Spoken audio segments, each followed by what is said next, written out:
perlu kita garis bawahi adalah kecanggihan tim kerjanya itu, kerjanya tim ini untuk mendapatkan berkas-berkas sampai dia jadi calon wali kota. Itu yang perlu, bukan sembarangan ini tim kerja mereka, militansinya, kecerdasannya itu yang perru digaris bawahi. Ya, skenario apa yang ternyata ini identitas tokoh palsu ini ternyata yang ditutupi supaya tidak terbuka, tidak terkuak. Bisa saja dia ketemunya di karena syaratnya itu kan harus perguruan tinggi ya, mungkin itu dulu. Nah, nanti dicarikan penyesuaian kan. Ini analisis saja atau fakta yang didapatkan? Fakta yang saya dapatkan begitu, karena memang sekolah-sekolahnya itu tidak pernah ada.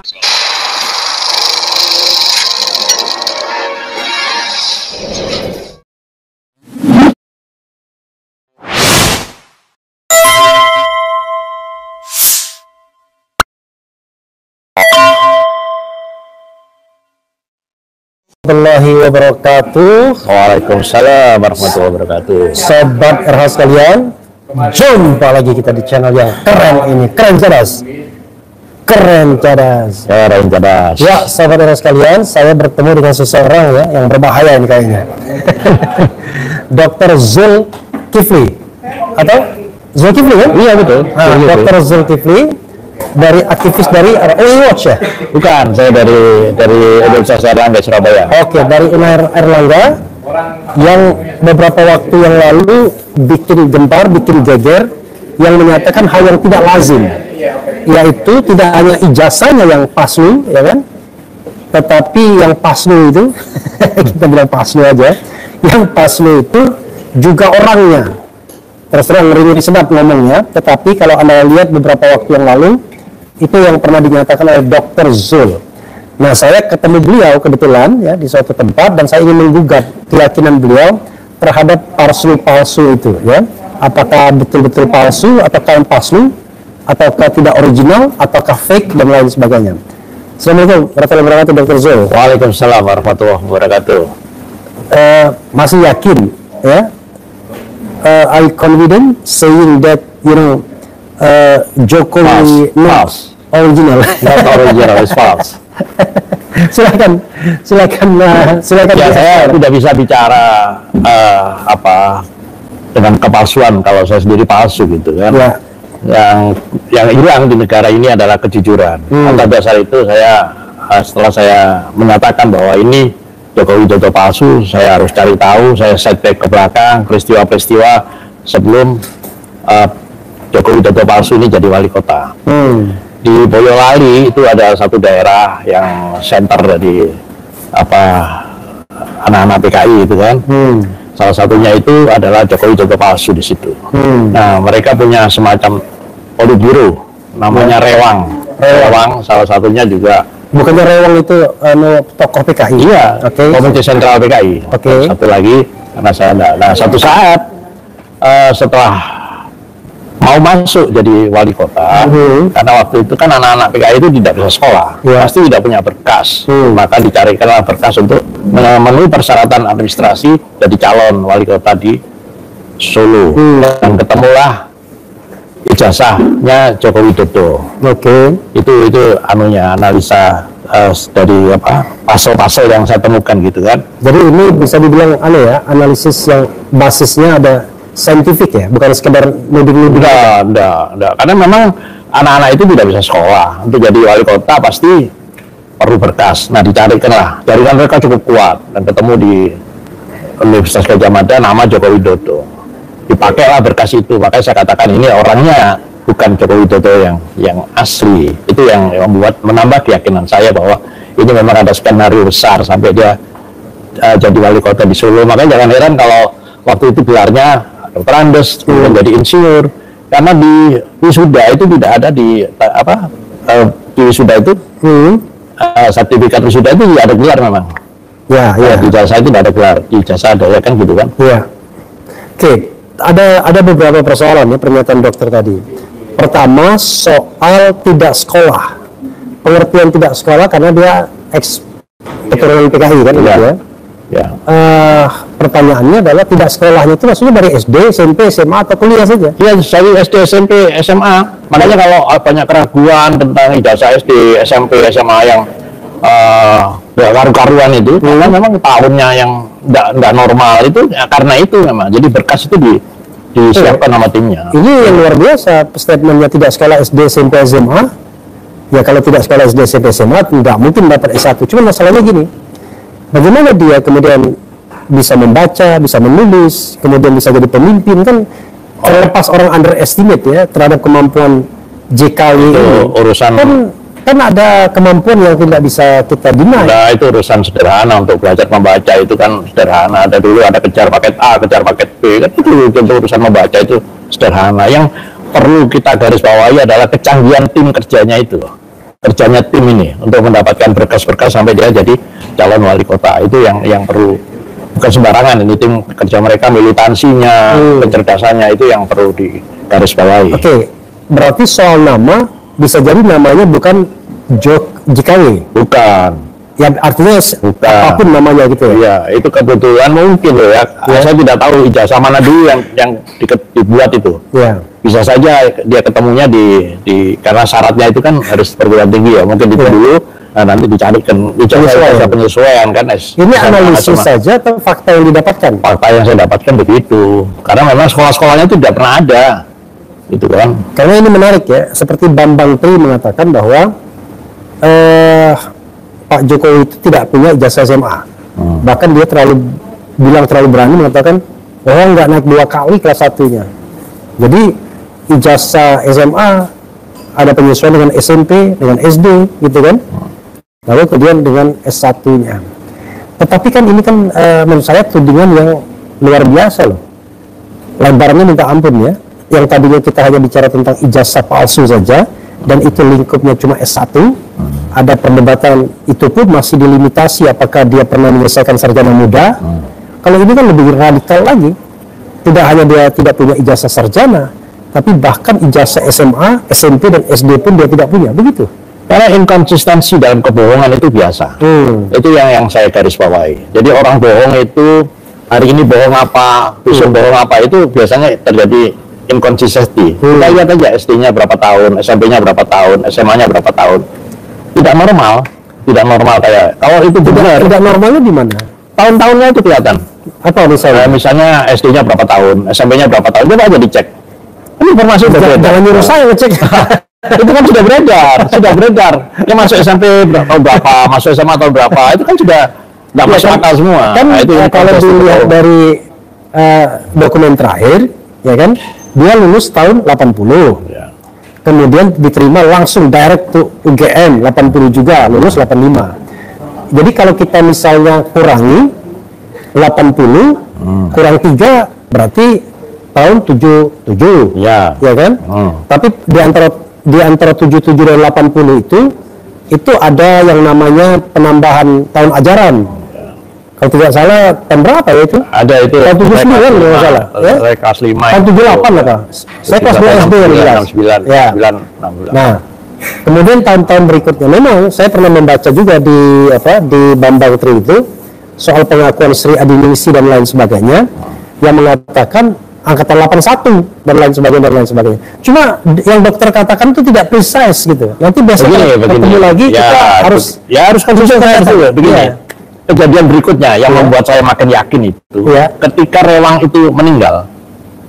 Ya, ketika Rewang sudah meninggal. Yang kata dokter pernah ke rumah Rocky Gerung. Nah, terus begitu Rewang meninggal. Tahun berapa Rewang meninggal? Setelah wali kota Solo itu tahun berapa itu? Pokoknya sebelum 2012. 2011 mungkin ya. Ya 2012 kan gubernur DKI. Iya sebelum itu. Jadi ketika di Solo, masih Katanya ke rumah Rocky Gerung. Iya, makanya waktu di Solo itu masih hidup toh. Iya. Setelah itu mati. Ini kejadian ini yang perlu saya sampaikan ke media. Silakan. Nah, ketika Rewang itu meninggal, yang namanya Politburo itu cari pengganti. Cari penggantinya Rewang. Oke, awalnya Rewang yang diproduksikan. Ya, Rewang itu Politburonya memang. Pimpinan dari Politburo itu, ketik ya. Nah, terus cari pengganti. Masuk menemuilah seorang tokoh nasional. Tapi saya tidak bisa menyebut tokoh ini. Untuk minta tokohnya masih hidup nggak? Masih hidup. Dan yang cerita juga tokoh ini. Dia didatangi oleh salah satu dari Politburo, ada 3 waktu itu. Yang 2 masih hidup, 1 Rewang meninggal. Nyari pengganti Rewang, dia diminta untuk mengganti posisi Rewang. Ya kan? Tapi tokoh ini nggak mau karena saya bukan komunis, saya nasionalis. Nah, untuk meyakinkan inilah cerita ini sampai ke tokoh ini, cerita tentang skenario bagaimana dia sampai jadi wali kota. Jadi saya cross check itu, jadi bukan karangan bebas seperti yang dianggap orang gitu. Saya mengada-ada gitu, nggak begitu. Saya cari sumber yang lain ya itu tokoh ini. Tokoh ini masih hidup, itu yang bisa saya jawab. Menambah keyakinan saya bahwa itu, dan kemudian baru masuk ke di Solo setelah jadi wali kota, ya kan? Ada peristiwa Abu Bakar Basir, ya kan? Waktu itu Mega diminta untuk nangkap oleh Amerika, tapi dia nggak mau. Nah, saya kira jaringan intelijen Amerika tahu tentang sosok ini, maka dipakailah ada sosok ini. Nggak tahu terjadi konspirasi apa-apa untuk kemudian naik sampai di tingkat nasional. Jadi ini berkait semua. Tidak bisa kebetulan memang di skenario kan seperti itu. Iya, tapi bagi saya apa yang dikatakan dokter tetap tidak clear ya. Begini, saya hanya ingin ini ya. Apakah ada handicap untuk ngomong terus terang, seterang-terangnya? Karena mungkin takut pencemaran nama baik, takut dianggap menyebarkan berita bohong, takut dianggap ujaran kebencian, itu gimana? Saya mencoba jujur, ya, karena saya tadi sudah katakan kejujuran itu angka di Republik ini kan. Nah, makanya saya mencari informasi yang benar, termasuk tokoh ini yang hampir tiap hari saya temuin, saya berdiskusi karena tokoh ini yang tadi yang diminta untuk ganti rewang itu. Sampai sekarang ada tokoh? Ada. Masih bertemu? Kapan terakhir kali ketemu? Kemarin masih ketemu saya. Kemarin masih ketemu? Usianya berapa? 84. 84. Orangnya di Jakarta? Jakarta. Oke. Dan dia masih clear ya? Clear. Apa yang dia sampaikan? Clear. Oke, menarik ya. Jadi kalau menurut versi dokter, dicari dulu ijazah yang bernama Joko Widodo, bukan Jokowi ya, Joko Widodo. Cuman dokter belum bisa memastikan apakah. Jadi kerancuan ini sebetulnya kan ada lembaga komisi informasi publik. Iya. Ini kerancuan ini presiden loh, bukan macam-macam loh. Harusnya dia yang nanya ini ke KPUD, mulai Solo, KPUD DKI sampai KPU Pusat tentang sosok ini, bener nggak? Kan selama ini nggak ada. Iya, tapi ini maksud saya ini menangkap ini, kegajian itu tidak ditangkap. Logikanya gini, menurut dokter namanya sangat mungkin bukan, mohon maaf ya, kepada ini kita sedang menyampaikan sebuah informasi. Namanya belum tentu Joko Widodo. Belum tentu. Ya, lebih tepat belum tentu Joko Widodo. Tapi yang jelas yang menjadi presiden Joko Widodo. Pakai yang nama menjadi gubernur Joko Widodo. Yang jadi wali kota Joko Widodo. Iya. Oke, dia mencari ijazah yang bernama Joko Widodo. Bukan mencari ijazah kebetulan dapat Joko Widodo. Gitu. Dia ingin legitimasi ijazah dan yang didapatlah ijazah Joko Widodo. Ya. Dan dokter belum bisa mengetahui apakah itu basisnya S1, SMA, SMP atau SD. Ya. Karena kan kalau misalnya didapatkan SD berarti yang lainnya menyesuaikan. Ya. Didapatkan sama lah. Tapi analisa saya yang dapat S1-nya dulu. Oh, S1-nya dulu. Karena untuk SMA, SMP, SD mungkin lebih gampang. Ini kan Gajah Mada agak sulit. Tapi sekali lagi itu analisisnya ya. Jadi analisisnya dapat Joko Widodo. Kemudian itulah yang kemudian digunakan untuk melakukan lamaran ya dalam jabatan-jabatan publik. Begitu, Dok? Ya, kenapa saya yakin ini? Karena isu tentang ijazah palsu ini kan dibuat bergulir terus. Itu dari situ saya berpikir ini ada apa di balik ini apa? Ada skenario apa yang ditutupi? Itu awalnya saya. Apa menurut Anda? Menurut dokter? Skenario apa yang ternyata ini identitas tokoh palsu ini ternyata yang ditutupi supaya tidak terbuka, tidak terkuak. Jadi ada 4 kemungkinannya. Orangnya asli, ijazahnya asli. Orangnya asli, ijazahnya palsu. Orangnya palsu, ijazahnya asli. Atau orangnya palsu, ijazahnya palsu. Oke. Tapi it doesn't make sense, nggak masuk akal yang dokter sampaikan. Kenapa? Orangnya asli, ijazahnya asli mungkin, logikanya kan? Orangnya asli, ijazahnya palsu mungkin. Tapi kalau orangnya palsu, ya pasti ijazahnya palsu dong. Nggak mungkin asli. Begini, saya menduga ini ijazah palsu itu yang sengaja dilempar ke publik untuk konsumsi publik, sehingga jadi kegaduhan di situ. Orang kenapa begitu? Karena tidak langsung ini loh yang palsu, temuan-temuannya ini kan bertahap. Tiba-tiba fontnya berubah, tiba-tiba skripsinya. Ini ada skenario besar dan saya khawatir teman-teman ini terjebak dengan skenario itu. Karena memang dia yang paling lewat tim yang melempar itu. Gitu. Tujuannya untuk mengaburkan ini tentang identitas palsu ini. Saya tetap nggak masuk akal rasanya, Dok, ya. Karena dengan adanya spekulasi tentang ijazah palsu ini, kan orang mulai bertanya-tanya tentang jati diri pribadi Jokowi. Itu yang harus dikejar mestinya. Iya, maksud saya, kalau seandainya ini dilempar untuk menggelindingkan isu terus-menerus tentang Jokowi, apa untungnya? Kan justru dia ingin case close. Semua tertutup tentang Jokowi kalau seandainya memang dia orang palsu, kan begitu? Ya. Ngapain dia kemudian tiba-tiba mau manggung lagi dengan resiko akan diketahui identitas aslinya? Saya kok tidak yakin dia akan manggung lagi. Karena kalau ini permainan, maksud saya dia akan manggung dalam pengertian dalam orbit publik. Ya. Tapi ya, ingat loh, terakhir ini sudah tidak muncul lagi di publik. Ini buat saya sesuatu yang harus dipertanyakan juga. Ini skenario-nya. Jadi, like you said that this is the end of the story. Iya. Kalau ini permainan intelijen dan ini bagian dari objek intelijen, pasti diselesaikan juga. Ini tidak bisa didekati dengan kacamata awam loh. Ini permainan ini pasti permainan dunia intelijen. Dan indikasinya adalah soal sakitnya itu salah satu. Iya, indikasinya sakitnya itu. Saudara sekalian, apa yang disampaikan dokter ngeri-ngeri sedap. Tapi terus terang saja, saya masih belum bisa diyakinkan. Ya. Karena wajar itu. Beliau tidak menyampaikan secara detail apa yang dijelaskan ya soal tahun-tahun. Soal temuan siapa sebenarnya nama JKY ini sebelumnya, soal memang temuan yang lebih sekarang gini, temuan yang saya dapat, yang saya simpan, itu memang bukan untuk konsumsi publik. Itu yang perlu saya sampaikan. Karena tidak mungkin itu saya sebutkan.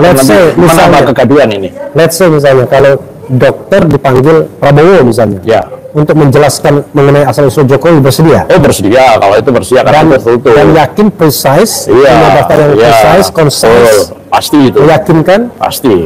Nah, kita tunggu aja ya. Karena ini besar tuh namanya pertanggungjawabannya. Iya, tapi pertanggungjawab saya yang harus dikejar adalah tanggung jawab dia terhadap kerugian negara misalnya. Kan itu berpengaruh. Tapi pertanyaannya adalah ketika dokter mengatakan tidak jelas ijazahnya, tidak jelas orangnya, saya ngeri-ngeri sedap juga.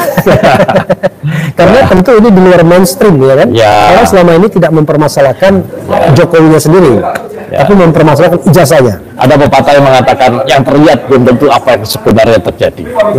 Itu. Tapi sebenarnya ya kalau kita lihat misalnya ya dok ya, kalau kita lihat soal seseorang kan yang firm itu dia wali kota, gubernur, presiden orang yang sama. Ya sama. Nah, cuman bedanya antara teman-teman lain dengan dokter adalah kalau teman-teman lain mengatakan ya Joko Widodo ini tidak pernah kuliah di UGM atau kalaupun kuliah cuma sarjana muda, jadi bukan sarjana penuh, jadi ijazahnya yang palsu.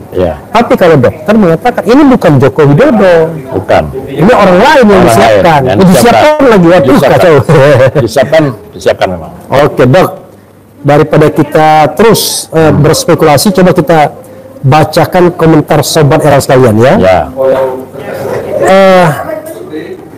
Oke, ini ya, rewang yang dimaksud itu nama orang kah? Karena Rocky Gerung juga pernah menyebut kata rewang. Itu apa itu? Nama orang? Nama orang. Rewang itu nama orang. Siapa itu? Anggota Komisi Sentral Partai Komunis Indonesia. Waktu itu termuda dia, waktu itu dari peristiwa itu. Oh, di tahun 65 dia termuda? Termuda, ya. Tapi dia sudah meninggal tahun 2011 kira-kira. 2011, oke. Berarti sejalan sama Rocky Gerung dong, ijazahnya asli, orangnya palsu. Ya, itu ya, saya belum ketemu Rocky Gerung, saya nggak tahu gimana bisa sama saya dengan Rocky Gerung, itu saya nggak tahu. Nah, Anda pernah nggak baca statement Rocky Gerung? Oh, saya baca. Baca, dan memang begitu? Memang begitu. Tapi nggak masuk akal kalau seandainya ijazahnya asli, karena tadi kan sudah diteliti oleh Rismond, oleh Roy Suryo, ada keanehan tuh di fisik ijazahnya. Mungkin itu yang dilempar. Kalau aslinya yang dipegang dia yang ada sama Joko Widodo itu. Itu yang mungkin. Jadi ada ijazah Joko Widodo asli yang diambil, kemudian direplikasi. Ya kan? Untuk yang ini. Makanya kalau dia lempar aslinya, ketahuan dong bahwa fotonya sama orangnya nggak sama. Itu logikanya begitu. Kemudian saya malah dibilang koplak gara-gara mengangkat ini kan. Tanggung jawab dok ya? Oh ya, saya tanggung jawab. Semakin lama kasus ijazah ini semakin semrawut sudah sangat banyak bukti kejanggalan yang terjadi, tapi sepertinya polisi hanya mencari tersangkanya, bukan membuktikan asli atau palsunya ijazah tersebut. Kalau Nah ini sebentar, Ya. ini menarik ini komentar ini. Ya. Seharusnya dengan kegaduhan ini, kan dia sudah bukan presiden, Iya. panggil aja dia, periksa, diintegrasi, kamu itu sebenarnya siapa? Itu akan membukanya semua. Ya, tapi itu yang sulit yang dilakukan oleh polisi. Ya memang polisi begitu. Saya jadi ingat kematian KPPS waktu itu, udah ratusan orang saya lapor, ini bagaimana, ini tidak wajar. Apa yang mereka sampaikan ke saya? Kalau Bapak ragu ya Bapak dong investigasi. Ah, saya bukan orang aparat hukum, gimana saya bisa membuktikan? Iya, dan dia bilang, identitas yang digunakan Jokowi ini milik orang lain, bahasa sederhananya, begitu? Iya. Oke, jadi ini milik orang lain. Iya. Lalu ada juga bilang, masuk akal, soalnya nama Widodo, si pembuat ijazah Pasar Pramuka. Jadi namanya bisa saja Joko Widodo. Kalau ini tidak relevan rasanya, karena sebelum 2012, Wali Kota Solo Joko Widodo juga kan? Ya, Joko Widodo. Dan soal nama Joko Widodo itu ya sudah sejak Wali Kota kan? Kemudian tapi ada yang bilang pantas Indonesia nggak maju, sekelas dokter pikirannya kayak gini, wakakakak gitu. Ya nggak apa-apa lah, wajar loh. Oke. Berkomentar itu kan biasa. Biasa ya. Karena saya juga melempar yang superficial aja kan. Iya. Dalam-dalam nggak saya lempar. Oke, jadi ini superficial ya, Iya. bukan artifisial. Enggak, superficial itu ya Di atas permukaan, ya, bukan tidak sampai gigi, in depth itu enggak. tidak in depth. Karena Ya. itu bukan untuk konsumsi publik. Oh, jadi saudara sekalian, dokter sebenarnya ada informasi yang in depth, tapi tidak untuk sobat RH sekalian, karena ini informasi intelijen ya. Oh, enggak begitu. Enggak juga. Tapi bukan untuk umum lah. Karena itu Oke. masih terkait dengan penelitian-penelitian berikutnya. Dia bilang setuju dengan dokter. Iya, saya sejak awal ijazah palsu ini sengaja dilempar. Ya, ada sama ya. Orangnya palsu aneh. Aji Indonesia pejabat pada budek. Oke. Sentana podcast sama dukun. Ini sama dokter konspirasi. Wah kakak ngakak. Awas dokter dibilang nggak karu-karuan nih. Enggak apa-apa, biasa itu aja. Oke, masuk akal Bang Revi, identitasnya juga diragukan bila ijazahnya palsu. Benar juga, dia masuk akal kan? Gitu ya. Gitu. Kemudian apa lagi? Ya itulah kurang lebih ya. Ya, boleh. Banyak yang ini dan aspirasinya tinggi sekali untuk mengetahui masalah ini. Jadi saudara sekalian, silakan dokter lakukan closing statement yang wrap up soal ini, dan kemudian closing statementnya apa untuk meyakinkan kepada sobat era sekalian secara khusus dan publik secara umumnya bahwa yang dokter sampaikan itu memang didasarkan pada data dan fakta yang dokter memang peroleh. Silakan dok. Kebenaran itu bisa disalahkan, tapi kebenaran tidak bisa dikalahkan. Oke. Bukannya terbalik. Enggak. Kebenaran bisa dikalahkan tapi tidak bisa disalahkan. Enggak. Oh, terbalik ya. Terbalik. Jadi kebenaran bisa disalahkan menjadi pembenaran. Oh, gitu kan. tapi tidak bisa dikalahkan. Oh, Yang benar pasti nanti akan berkeluar dengan sendiri. Akan oke. keluar dengan sendiri. Jadi gimana? Itu saja closing statement. Saya kira itu cukup. Terima kasih atas perhatiannya. Saya tetap minta maaf. Masih ada yang kurang ragu-ragu. Tapi sebenarnya kalau lewat Bu Revi bisa. Kalau dialog di off air gitu, Oke. saya akan buka. Oke, jadi saudara sekalian ya, siapapun yang berkepentingan, BIN sekalipun, Ya, silakan. ya, polisi sekalipun, kalau berkepentingan terhadap informasi yang dimiliki dokter ini, silakan ya menghubungi dokter, baik langsung maupun tidak langsung. Ya, oke. Saya kira Jadi itu. mudah-mudahan ini memberikan semacam keyakinan, karena saya juga belum yakin karena dokter tidak ngomong apa adanya ya kan. Tetapi kita berusaha mengungkapkan kebenaran apa adanya, sebatas yang kita mampu digali Ya, ya. untuk publik. Tapi untuk lebih jauhnya, beliau ngomong ini superficial, di atas permukaan. Ya, ya. Jadi belum sampai Belum sampai Belum sampai data in in-depth depth. yang saya dapat nggak mungkin saya. Nggak mungkin dilempar ke publik. Ya besar aja nggak mungkin, apalagi dilempar. Ya, saudara sekalian, terima kasih. Wassalamualaikum warahmatullahi wabarakatuh. Waalaikumsalam warahmatullahi wabarakatuh.